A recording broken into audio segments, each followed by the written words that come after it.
BBOR Black Box Online Radio, coming to you from West Virginia. BlackBoxNed88 on Instagram for the bonus podcast. And just a quick reminder, every Monday is Zodiac Mondays. Wednesday is an Ask Me Anything. That's an AMA, so please drop your questions below for things that you would like discussed here on the show. And Friday is an Anything Goes. Any subject is fair game, mostly talking about true crime, serial killers, the Zodiac Killer, but any subject is welcome. All right, so please share some ideas in the comment section about what you would like to hear about on this channel, and let's get started. Okay, hello everybody. Today is Friday, another Anything Goes Friday. Welcome to the show. And just a couple of quick announcements before we begin. The first is that there will not be an episode of that sleep podcast series that I did last weekend. I've decided to put that one on hiatus because I was talking about it with someone and she suggested that I use it in a different way, put it into a new channel, or release it in some other fashion. It's too different for Black Box Online Radio, and I did ask for feedback about that, and it is very different. If you haven't heard it yet, last week I did an episode on a podcast that was purely designed to help people fall asleep, talking about surrounding yourself with positive vibes and kindness and so on.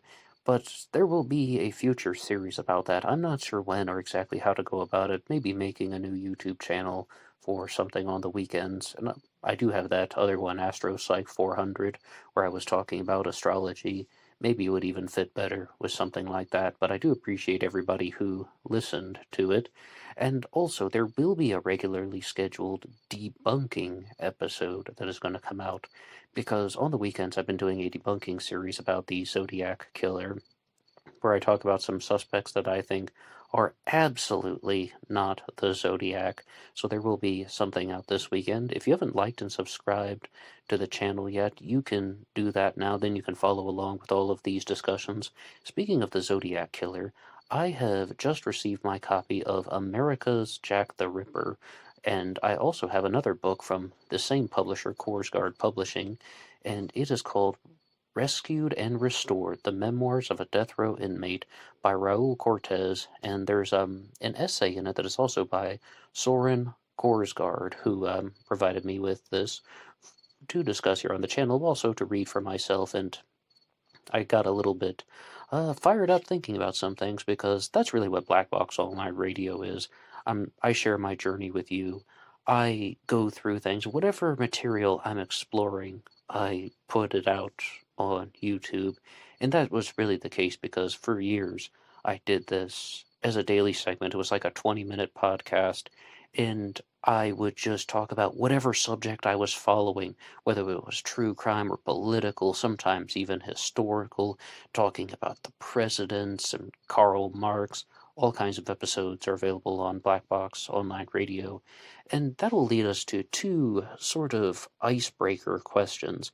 The first is a comment that was left on that sleep podcast from P.F. Clegg that says, "How do you deal with people saying unkind or just outright nasty and hurtful things in your comments section of your videos?"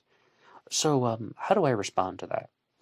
It is now October, and I think it's very important to highlight that because, as I said, I did this daily segment. Sometimes the episodes be 14 minutes, sometimes 20 minutes, and in the summer of 2019, I used to talk a lot more about things like politics. I used to talk more about philosophical issues, or even I did a book discussion on Milton Friedman. Someone had written a book about him, and I did a couple episodes on that. Any subject was fair game. It was definitely somewhat of a random topic channel. Then I got to the summer of 2019, and I began concentrating more and more on true crime. First, it started by talking a lot about the Zodiac Killer, as well as the disappearance of Madeleine McCann, perhaps the most famous missing persons case in the world. But by the end of the summer, I was using this type of metric or mental exercise, or just something that I did every day. At least once a day, I would watch or listen to a true crime program, whether it was a documentary or listening to an hour-long podcast, at least one true crime program every day. And some people really found that they liked what I was saying about true crime, or they liked how I connected some dots, because when you listen to things every single day, 7 days a week, talking about serial killers or murders or people who are involved in conspiracies, you sort of can see these patterns that are forming, and you recognize that mentally they aren't coming from places that are that different. There are patterns and trends and similarities among these criminals.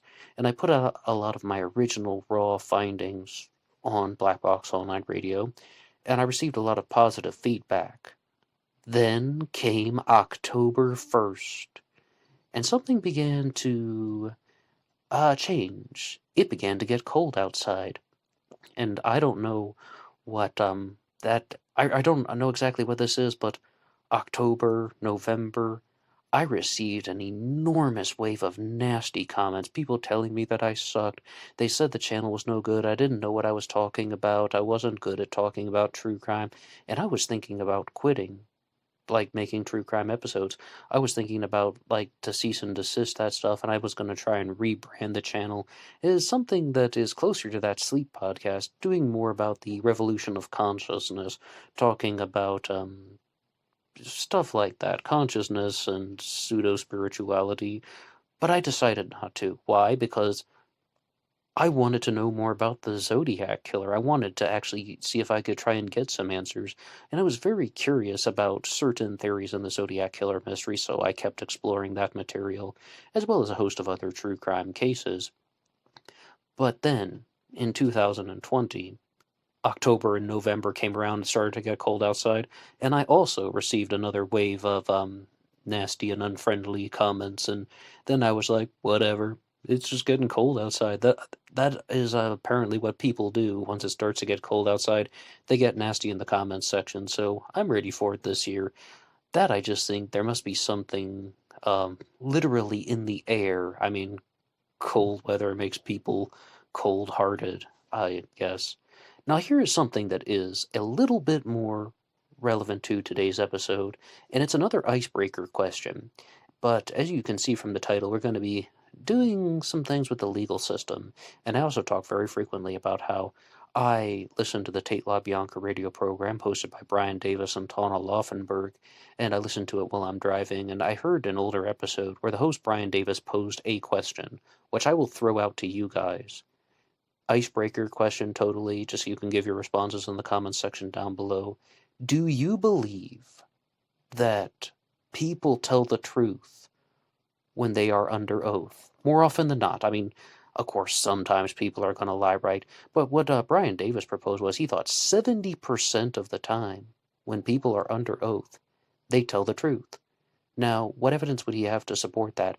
Well, it's mostly about reasoning rather than evidence that people are going to take the oath seriously. That could be one. Or they are afraid of the consequences. They don't want to get charged with perjury. They don't want to be exposed as a liar. There could actually be very severe reactions for not telling the truth under oath. Like, what if somebody found out they were lying? How would that affect them? And they are very much aware of that. Do you believe that people tell the truth under oath more often than not? And you can just respond to that one in the comments section. And right now, I would like to look at the book Rescued and Restored by Raul Cortez. This is one that is going to require at least another episode, but the beginning of this book. But the book begins with a foreword written by Soren Korsgaard of Korsgaard Publishing, and it's mostly an essay that he has created, and I would like to discuss this now, because it's all about the death penalty. I used to be someone who was very much pro-death penalty, and there were a couple reasons for it. Firstly, I think that the show Bones on Fox, did you ever watch that one with Emily Deschanel and David Boreanaz? And Emily Deschanel's character was named Temperance Brennan, and she said that she was pro-death penalty because she thought that some people were beyond rehabilitation, and also that it was such an extreme punishment that was fitting for certain extreme cases, like certain types of torturers deserve to be put to death because of their heinous actions. And also, I used to watch the show Lock Up, every weekend. It was on MSNBC. I don't really get too close to that channel anymore, but I loved their weekend episodes because they would do these marathons of lockup, and there was this one guy who had to have 5 different prison guards escorting him everywhere, and one of them was holding the camera because just to document his actions and what he would do to the guards. I think his name was Henry Hodges or Harry Hodges, something like that. But the point is, he has to be escorted by this team everywhere, and they have to videotape and record everything he's doing because he's extremely dangerous and he's projecting his dangerous energy onto them. No matter whom he's around, he's trying to destroy them. And if you just leave somebody in solitary confinement, then that is bordering on cruel and unusual punishment. Therefore, ending somebody's life has, well, what I viewed at the time was something that was an alternative to that, an alternative to the destructive behavior. But there's a way to put this in a nutshell. Someone is so dangerous that they are beyond rehabilitation, and the only way to keep them incarcerated would be doing something inhumane. Therefore, the solution is to end their life, even though that is something that is not very pleasant to think about. That's the way I used to think in the past. As I learned about more true crime cases over the years on BlackBoxOnlineRadio, I mean it specifically on this channel, that's what really encouraged me to move away from being pro-death penalty and becoming more anti-death penalty. And there's some big points that are mentioned here in the Soren Korsgaard's article. First, I'll read this one here. The death penalty is a humanitarian disaster.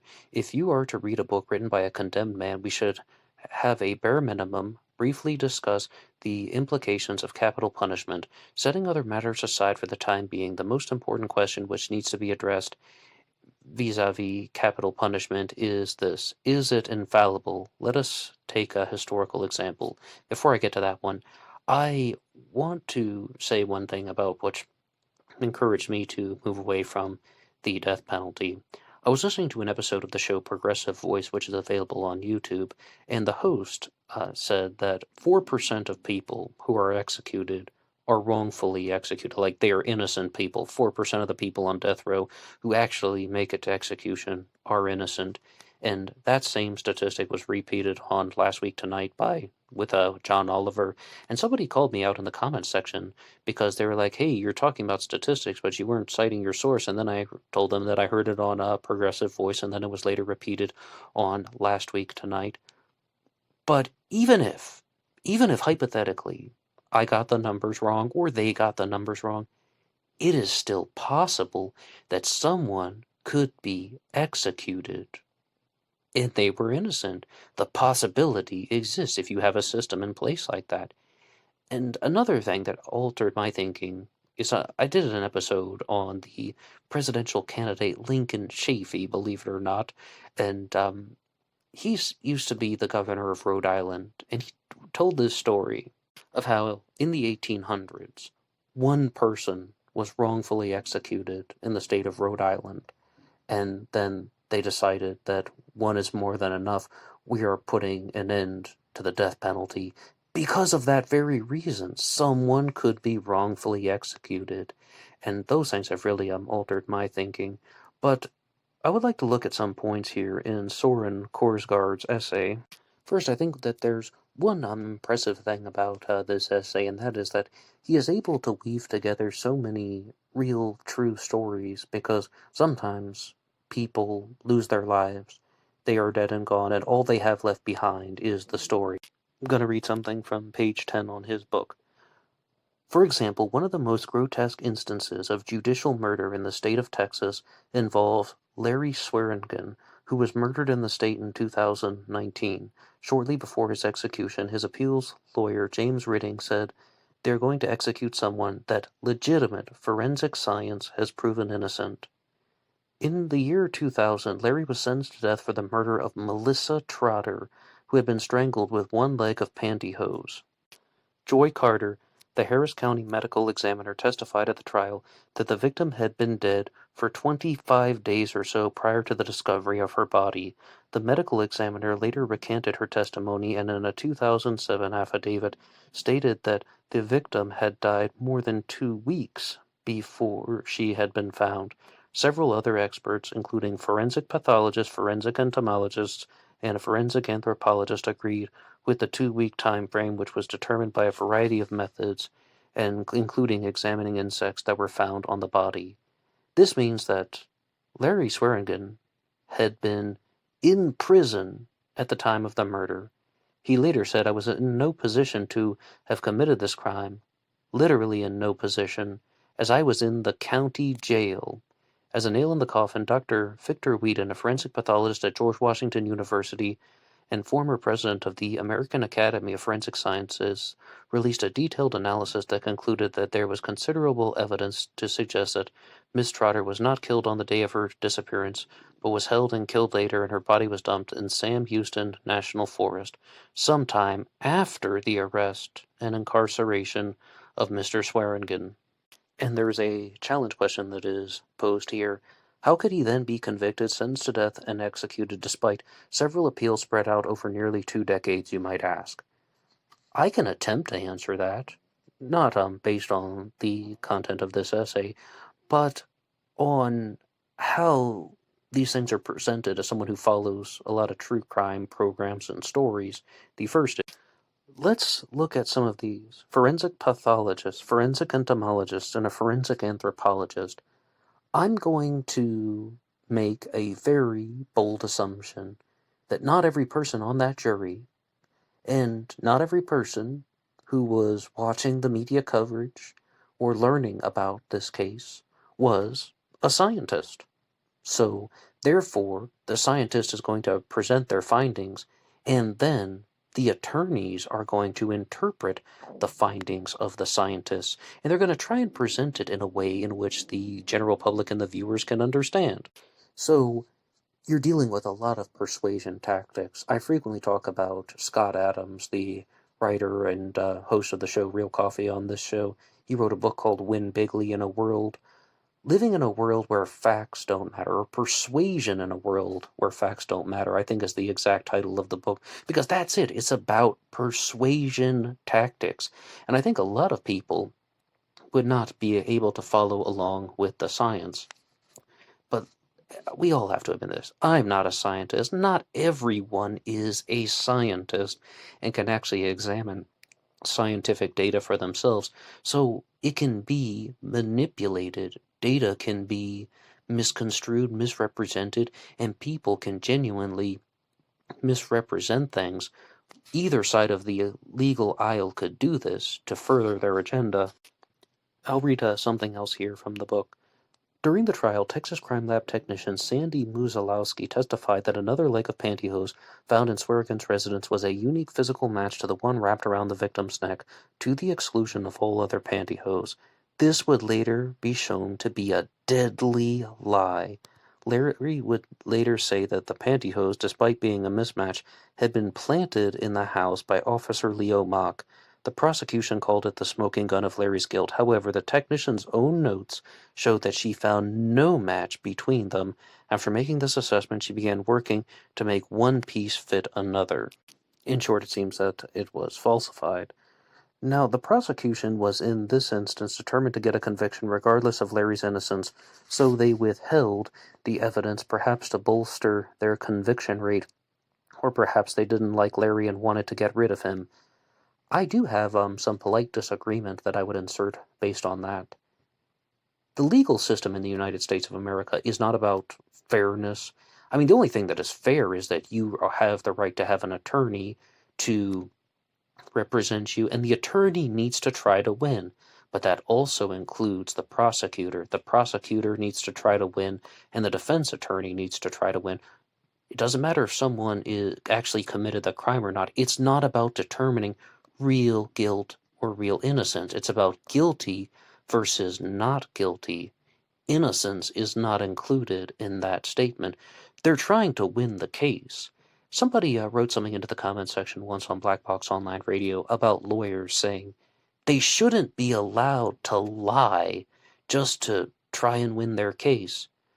And as I understand it, I don't think they are allowed to lie and get caught. I mean, what they try to do is they try to lie and not get caught. And I'm reminded of a story once that I heard on one of those true crime programs. I forget if it was the FBI Files or 48 Hours or maybe even Dateline. I was even looking for it once to pull it up again, but it was a story of how a defense attorney won a case because the prosecution was trying to say that a man murdered a person and buried their body in the forest. But they had an audio recording of this man walking to that place in the forest, and he said something, and I'm going to paraphrase this, but I think you can still get the idea, talking about how some type of money was buried. And the defense attorney is like, he did not kill a person. He did not murder anyone. He didn't bury anyone's body. He buried a safe that contained money. There it is. I mean, it's not even a sentence. It's down to one word that showed that he didn't do it. He buried some type of valuables in that safe in the ground. But that was all a total lie. No, he definitely murdered her, and he confessed to it after he was found not guilty. But the whole point is, the defense attorney made the jury think that he was not guilty, but he made them think they were innocent. He made them think that his client was innocent, but that wasn't the case. It's about winning, even if it means sentencing somebody to death or sentencing somebody or getting somebody convicted for a crime that they didn't commit. But in the statement that Larry Swearingen said before he was executed, it goes like this. Today, the state of Texas murdered an innocent man. Many people participated in my demise, beginning with the Montgomery County Police, who falsely arrested me without a warrant, particularly Officer Leo Mack, who planted the pantyhose in my home that was used to convict me. Harris County Medical Examiner Joy Carter then lied about the length of time Melissa Trotter's corpse lay in the woods. Judge Fred Edwards and the Montgomery County District Attorney's Office refused to give me a fair shake in the legal proceedings, while the Houston Chronicle and other local media shared the same lack of fair play when it came to the court of public opinion. The Texas Criminal Court of Appeals rejected my filings. Even looking at them, finally Governor Greg Abbott pulled the trigger. I've spent the last 19 years in solitary confinement. In this situation, you wouldn't even put a stray dog into it. And this forced me to grow up. I found I had far more potential than I ever dreamed possible. I learned Texas law to the point where I proved my innocence beyond any shadow of doubt. Although, unfortunately for me, actual innocence is not legal cause for stopping an execution. And it should be. Oh, don't misunderstand me. It should be, especially during the appeals process. I get that attorneys want to win. Oh, forget everything I said. If you can prove that you are innocent beyond a shadow of a doubt, as he just said, then no, you should not be executed. But the whole point is that this is something that has encouraged me not to support the death penalty anymore. Innocent people can be executed. And if you want to discuss that in the comment section, I would invite you to do so. However, I follow several courtroom dramas, and this year I started watching The Good Wife and The Good Fight. The Good Fight is a kind of an ongoing show. I guess that's the best way to describe it. It's a spin-off of the show The Good Wife with Juliana Margulies and a lot of other famous actors have appeared on it. Michael J. Fox, Matthew Perry even had a recurring character for a while.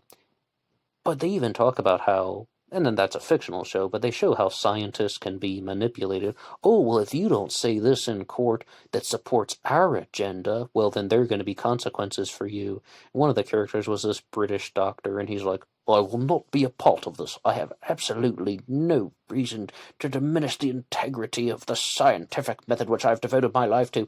Like, yeah, but if you do that, then we will do this. Oh, all right, fine then. So, they put pressure on people to say certain things, even if it's not scientific, because the general public doesn't understand science. And the sad thing is the general public doesn't even really want to understand science.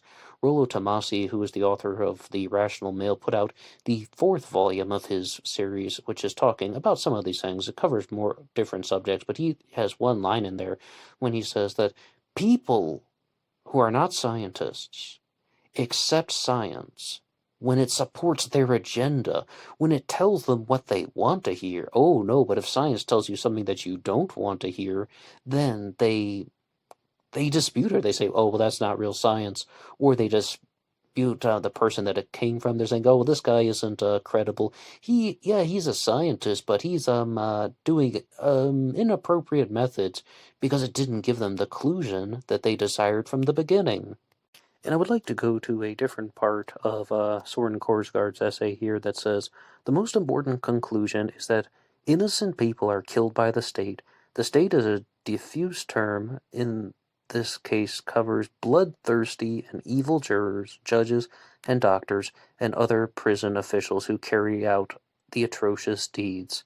As far as bloodthirsty behavior, Soren Korsgaard also says something about how even though one of the people that he writes about in this essay, he covers multiple cases. I just wanted to talk about Larry Swearingen because I thought it was a very clear example. But the family of one of these men who was executed and turned out to be innocent was absolutely for the execution. They wanted revenge. They thought this person had murdered their daughter, and they wanted just that, revenge in a bloodthirsty way. And then Soren even says that some of the jurors can be referred to as bloodthirsty. And I often go back to that one episode of Dr. Drew that I heard one time just while channel surfing, where someone said that this represents a dark and almost violent side of humanity that was always there, but not very widely talked about until the media came about, until we had video recordings and the internet and sharing these things online. And Will Smith said something very clearly about how conditions and the way people think, it's not changing, it's just being filmed. And we also have much easier ways to share even books like this one, and sharing recordings like this online. People find out that humans are actually very bloodthirsty. And this is going to sound like a really weird pivot, but I used to watch the Artie Lang show. It was on the Audience Network on DirecTV. I just got the YouTube clips, of course. And Artie Lang used to be Howard Stern's right-hand man, but he had some trouble, still does. And one of the guys who was on his show was named Mike Bichetti. He's a comedian. He would tell terrible jokes, then he would just say, thank you, okay, let's move on. You guys are great. And somebody asked him a question once. Why were you always arguing with this other guy on the show named Dan? Like, why were you two always getting into fights? And what he said was, and I promise you this is relevant, he said, well, we were being honest for the show. It's like brutal honesty. Everything we say is real. But mostly it was because the audience wanted to hear it. The audience liked it when we were fighting. People are psychotic freaks. And that's something that just really stayed with me. And I remember back when I was actually teaching a class as a teenager. I taught this little U.S. history class at some summer camp once. And somebody asked me a question. They said, have you ever heard the stories about how people used to sit and put out picnic blankets and watch the Civil War battles? Not like reenactments, but like in 1862, 63, 64. People would just put out like a blanket and watch the Union fighting the Confederates, even though their fellow citizens are killing each other, and they're just watching it for entertainment. I was like, yes, I've heard that. And then someone asked me, why do people do things like that? And my response was that, have you ever seen a fist fight? And they're like, yeah. And people are like going like, yeah, kick his ass. Like, yeah, of course. Well, it's just that, back in school, somebody once said that people have this desire for blood and gore and violence, and it's bad. Oh, it's bad. But if I can take anything away from this particular essay here, I think it is that, and I wonder if Soren Korsgaard would agree with me, that there is this type of bloodthirstiness among people. They want the death penalty because they view it as an act of revenge. And now, people shouldn't be allowed to lie in court unless they get caught, and they're indifferent. The lawyers, the legal system is indifferent to someone getting sentenced to death, and it turns out they were innocent. They're just going to view it as they were just doing their jobs. Oh, that's bad. I absolutely despise that about the legal system. The reason why that is in place, though, and the whole those last couple sentences were just meant to say, I don't think the lawyers are bloodthirsty. I think they view it in their own mind as, oh, they're just doing their jobs, even though they are doing something immoral. But the reason why that is in place is, if the lawyers are not trying to win, and they're just trying to go for the definition of innocence, well, then one side is just going to try and convince the other side that, oh yeah, this guy's actually innocent. Yeah. They're just going to play to the emotions like, hey, prosecutors, it turns out my client is innocent for this reason. Can we just call the trial off? What about that guy who buried the safe in the woods? Oh yeah, it wasn't the safe full of valuables. He actually did kill somebody. If you just try and deceive the prosecutor, then people are going to cheat. If you just try and deceive the defense attorneys, then people are going to cheat. If they are both trying to win, that actually creates somewhat of a fair trial. And I know people don't want to hear that. I don't even want to hear it. I'm like, that sucks.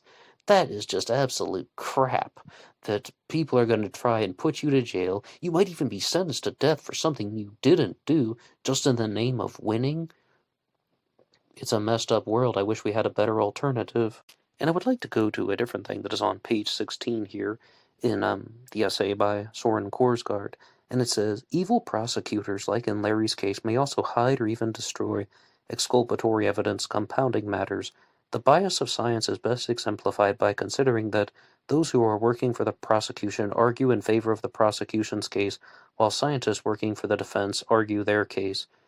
Then there is also called junk science, which is a term that covers pseudoscience presented as being robust and mature, or simply scientific disciplines that are falsely regarded as being accurate and reliable.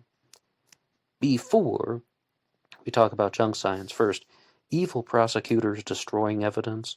Oh, absolutely, that's going to happen. And I was talking about the Tate LaBianca radio program. In that same episode that was asking the challenge question, they're saying that not only Vincent Bouliosi, the main prosecutor for the Manson trial, lied completely, but also Stephen Kay, who took over the case, did exactly the same thing, destroyed something very important that could even be criminal, and they said they're going to reveal that in a future episode. I can't wait to find out about that. Stephen Kay from his mother. But I definitely recognize the unethical nature of that. And to go off on a side note about Vincent Bouliosi, the Tate LaBianca radio program exists because, for two reasons. The first is to find out the motive for the Tate LaBianca murders, what was really going on, and the second is to show that the prosecutor, Vincent Bouliosi, who went on to write the book Helter Skelter, lied. He lied, he abused his power, he cheated, he didn't deserve to win. He didn't give people a fair trial. For these exact same reasons, talking about destroying exculpatory evidence, compounding matters, I mean, I understand that they want to win, but they're playing this game of, I'm going to cheat. I'm just not going to get caught. Or even if I do get caught, no one will believe you. As far as the junk science goes, I mean, I just told you about how there is a scientist who has to argue something that they don't believe because they're putting pressure on them in some type of uncomfortable way. It turns into cherry picking the data. It turns into misrepresenting the data, confusing the jury. I mean, that is something else that exists in the legal system. And we saw this very clearly with the Casey Anthony trial because the defense attorney, what was his name, Jose Baez, they did a special about him on HLN when they just said, there are two ways that you can win a jury trial. You can convince or you can confuse. And the Casey Anthony defense trial was all about, the defense that the Casey Anthony team put on was all about confusing. If you cannot convince, you confuse. So if you just confuse the jury, then you can move the outcome to your desired manner. And I think you can see where all this is leading to with the death penalty. That means people can be wrongfully executed. And William Hirens, who was convicted for a murder allegedly attributed to the name the Lipstick Killer, William Hirons spent 65 years in prison, maybe more than 65 years actually, passed away in prison, and he confessed to the crime after more or less being tortured. And also, he said very clearly, one reason why he held on to that confession at the time was his two choices were life in prison or the death penalty. And if he got life in prison, he would have had the opportunity to clear his name. If he got the death penalty, well, there would be no possible way to clear his name. And if he had been wrongfully executed, I'm not saying that he did or didn't do anything. He was convicted of the crime, and it's actually possible that he murdered somebody else, and then they just tried to pin a different murder onto him because he was a likely suspect. And Steve Hodel, author of the Black Dahlia Avenger and Most Evil series, says that they tortured him by putting ether on his testicles and so on until he would confess to it. People do some nasty stuff, but also they do nasty stuff because they can get away with it because they're not being examined. They do nasty things without getting caught, or if the people who could catch them are turning a blind eye to it, then they can get away with it. And this shows the lack of virtue, the lack of high regard for the morality and the codes of ethics that they need to be following. But some things in here about Soren Korsgaard's commentary is that he really wants to point out that somebody like O.J. Simpson had the dream team of lawyers. O.J. Simpson was rich, and he was able to buy his way out of the conviction, more or less. There are people to this day that insist that O.J. Simpson was innocent. There's a whole O.J. truther movement, and F. Lee Bailey, one of the attorneys for O.J. Simpson, still maintained Simpson's innocence up into his later years, saying that read his 17,000 words that he's written about the case, and you'll see that there were multiple attackers. And the general public, a fraction of the general public, latched onto that O.J. truther movement because they have these high-powered lawyers who can say convincing things. I personally believe that O.J. Simpson was guilty of those crimes. If you want to dispute that with me, I will gladly respond to you in the comment section, maybe even do a future episode. But the point is, the average citizen cannot afford the dream team of lawyers with people like F. Lee Bailey, or Johnny Cochran, or Bob Shapiro, or Bob Kardashian even. They can't afford even one lawyer most of the time. If you can't afford a lawyer, one will be provided to you, a public defender and so on.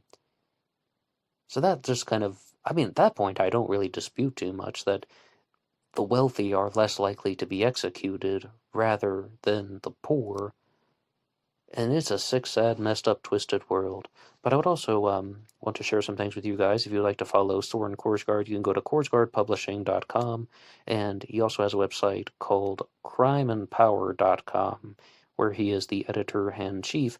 Korsgaard Publishing has also put out the book America's Jack the Ripper, which I will be talking about in the future. And I'm going to do an episode, though, on Raul Cortez, who is the main focus of this book. I just wanted to respond to Soren Korsgaard's essay, and there are many, many other examples of true crime cases where someone has been wrongfully executed that Soren Korsgaard has mentioned in this book. He also has, let's see, we got 4.5 pages of sources where he is showing where he's getting the info from, just in case anyone thinks he's just making it up out of thin air. There are citations in this book, which is excellent.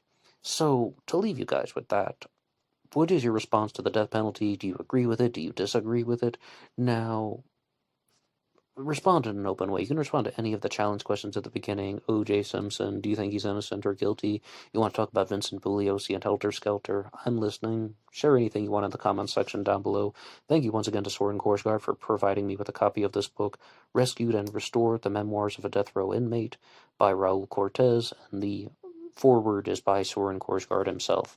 Alright guys, I will be over on Instagram for the bonus podcast. Until next time.